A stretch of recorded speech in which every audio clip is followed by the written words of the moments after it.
जय श्रीराम. श्री समर्थ सद्गुरू ब्रह्मचैतन्य महाराज गोंदवलेकर यांची प्रवचने.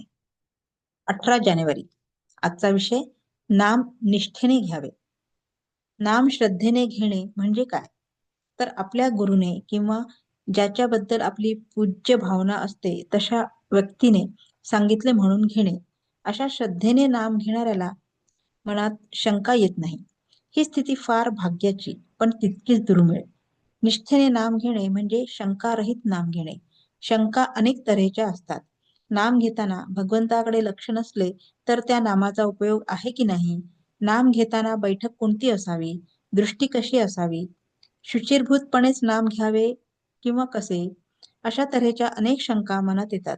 थोडक्यात असे म्हणता येईल की आपण जे नाम घेतो ते भगवंतापर्यंत पोहोचते की नाही या एका शंकेत सर्व शंकांचा समावेश होतो. भगवंत आणि त्याचे नाम एकरूपच असल्याने त्या दोहोंच्या आड काहीच येऊ शकत नाही. एखाद्या व्यक्तीच्या पाठीमागून आपण चाललो असताना आपल्या तोंडून त्याचे नाव उच्चारले गेले तर तो लगेच मागे वळून बघतो.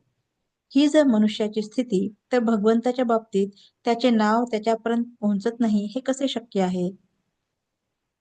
खरे पाहिले तर भगवंताचे नाम त्याच्याच कृपेने आपल्या मुखात येते. म्हणजे त्याचे नाव तोच घेत असतो. मग नाम भगवंतापर्यंत पोहोचते की नाही या शंकेला वावच कुठे राहिला? समजा 2 माणसे जेवायला बसली. त्यातल्या एकाच्या मनात काही विचार घोळत असून त्याचे जेवणाकडे लक्ष नव्हते. पण हाताने तोंडात एक एक घास घालण्याचे काम चालू होते. दुसरा इसम मात्र लक्षपूर्वक जेवण करीत होता. दोघेही जेवून उठले. यात उपाशी कोण राहिला? दोघांचेही पोटे भरलीच. तसे नाम घेतल्यानंतर त्याचा उपयोग झाला नाही असे कसे होईल? समजा आपण परगावच्या एका अनोळखी इसमाला पत्र लिहून त्याला बोलविले. तो आला आणि त्याने सांगितले की तुम्ही ज्याला पत्र पाठविले तोच मी.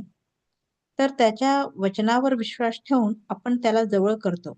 तसे भगवंताने सांगितले आहे की जेथे माझे नाम तेथे मी पुरुषोत्तम. तर मग या वचनावर विश्वास ठेवून नाम घ्यावे आणि त्यातच त्याला पाहावे. असे का करता येऊ नये? हीच श्रद्धा. आपण ज्याचे पोटी जन्माला आलो त्याचेच नाव आपण आपल्या नावापुढे लावतो. तसे भगवंताच्या बाबतीत करावे. त्याचेच नावाने जगावे. म्हणजे माझा सर्व करता रक्षिता तो एकच असून त्याच्याशिवाय माझे या जगात दुसरे कोणीही नाही या भावनेने राहावे. असा जो भगवंताचा होतो त्याचे महत्व भगवंत स्वतःपेक्षाही जास्त वाढवतो. बोधवाक्य: नामाने भगवंताची प्राप्ती होणार ही खात्री असावी.